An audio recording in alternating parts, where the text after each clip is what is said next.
Halo guys, balik lagi bersama aku Alfian Cahya. Kali ini aku pengen membuat series baru, yaitu Legenda Series. Legenda Series ini akan mengupas kisah-kisah legendaris, mitos-mitos dari berbagai penjuru Indonesia dan mungkin juga dari dunia internasional.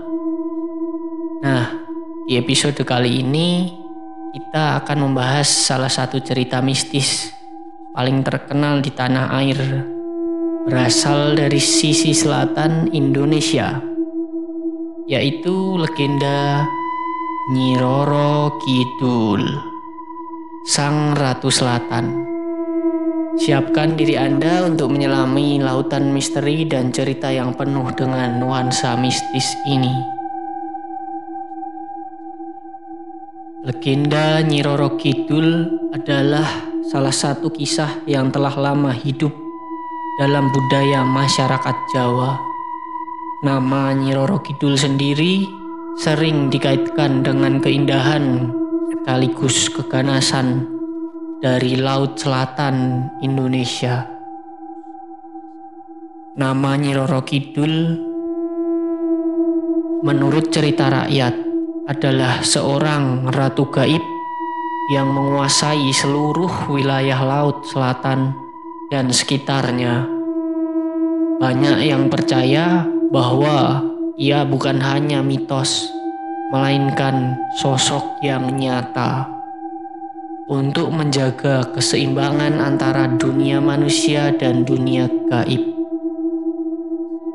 Cerita ini berawal dari kisah seorang putri cantik yang bernama Dewi Kandita, yang konon berasal dari kerajaan Pajajaran. Dewi Kandita adalah putri tunggal Prabu Siliwangi. Kecantikan Dewi Kandita membuat banyak orang iri, terutama selir-selir dari ayahnya. Mereka pun merencanakan sesuatu yang keji untuk menyakiti Dewi Kandita. Pada suatu malam, Dewi Kandita terkena kutukan yang membuat tubuhnya penuh dengan luka borok yang gak bisa disembuhkan. Tak sanggup melihat penderitaan putrinya, sang ayah, Prabu Siliwangi, mengusirnya dari istana untuk menyelamatkan nama baik kerajaan. Dengan hati yang hancur, Dewi Kandita mengembara ke selatan hingga ia tiba di tepi laut. Ia memohon kepada alam dan para dewa untuk membebaskannya dari penyakitnya, dari penderitaan yang ia alami. Dalam keputusannya, Dewi Kandita mendengar suara gaib yang menyuruhnya menceburkan diri ke dalam Laut Selatan. Dewi Kandita tanpa ragu melakukannya. Ketika tubuhnya menyentuh air laut, keajaiban pun terjadi. Semua luka di tubuhnya dapat menghilang, dan ia kembali menjadi sosok yang cantik jelita. Namun, pada saat yang sama, ia tidak lagi menjadi manusia biasa. Dewi Kandita berubah menjadi makhluk gaib yang memiliki kekuatan luar biasa. Sejak saat itulah ia dikenal sebagai Nyi Roro Kidul atau Ratu Laut Selatan. Banyak kisah misterius yang melibatkan Nyi Roro Kidul. Salah satunya adalah larangan memakai pakaian berwarna hijau sekitar pantai selatan.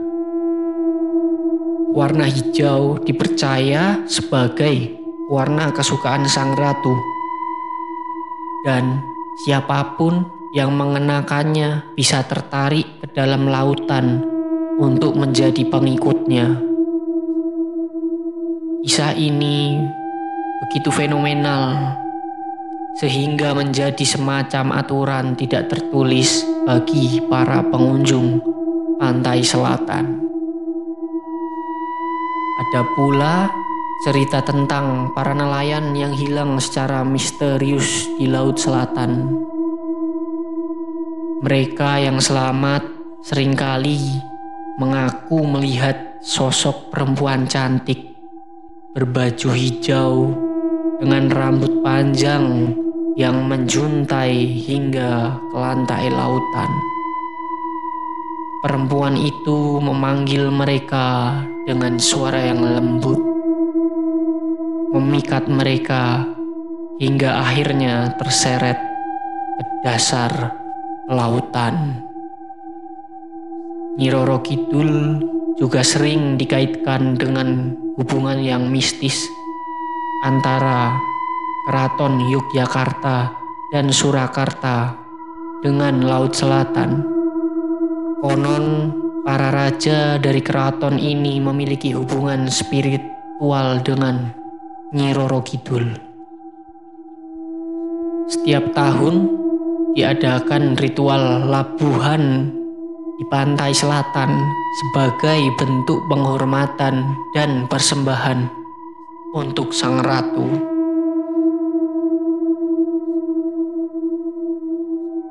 Ritual ini dianggap penting untuk menjaga harmoni antara manusia dan dunia gaib. Salah satu tempat yang terkenal dengan aura mistis Nyi Roro Kidul adalah Pantai Parangtritis di Yogyakarta. Banyak wisatawan dan penduduk lokal yang mengaku merasakan kehadirannya di sana. Bahkan beberapa hotel di sekitar pantai menyediakan kamar khusus untuk sang ratu. Kamar-kamar ini dihias dengan ornamen tradisional dari adat Jawa dan warna hijau yang mencolok sebagai bentuk penghormatan kepada sang ratu. Namun, legenda Nyi Roro Kidul tidak hanya tentang keganasannya.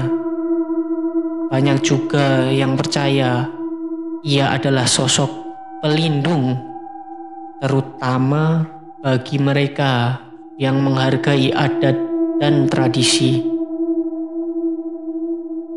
Perilaku spiritual sering meminta bantuannya untuk memohon keselamatan atau keberuntungan.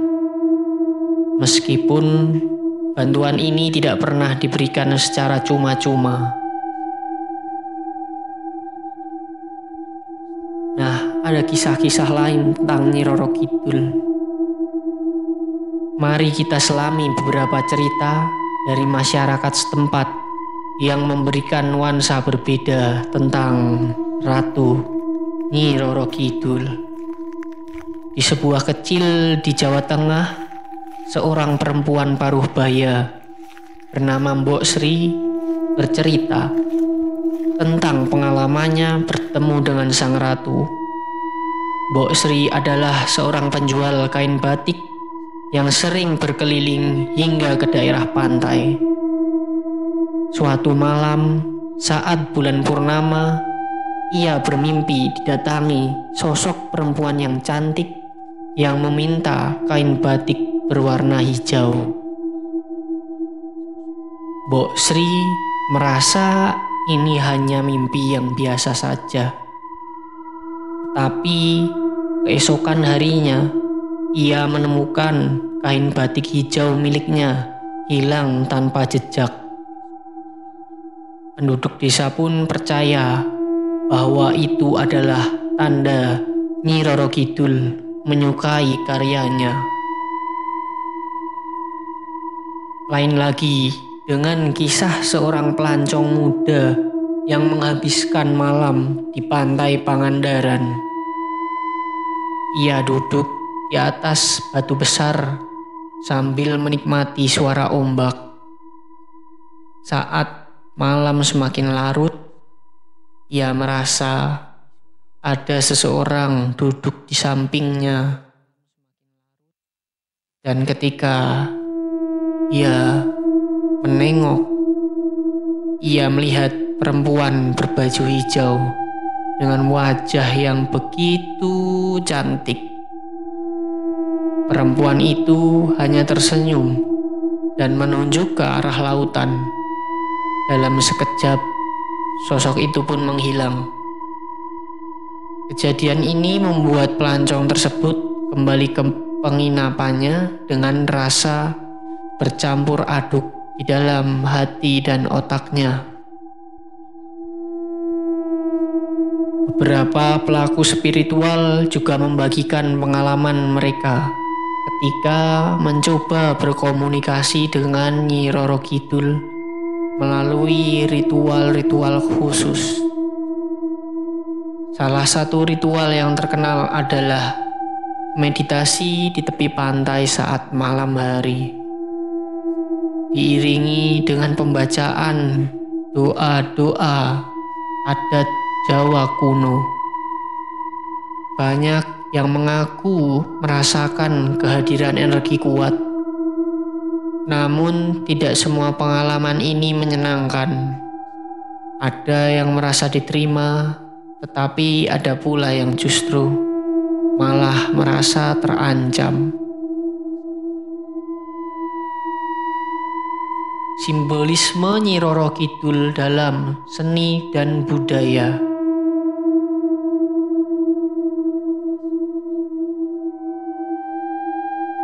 Nyi Roro Kidul juga menjadi sumber inspirasi bagi seni dan budaya untuk Indonesia.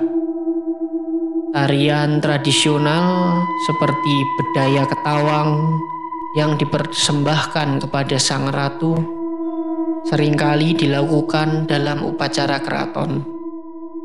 Tarian ini dianggap sakral dan hanya dilakukan pada waktu-waktu tertentu.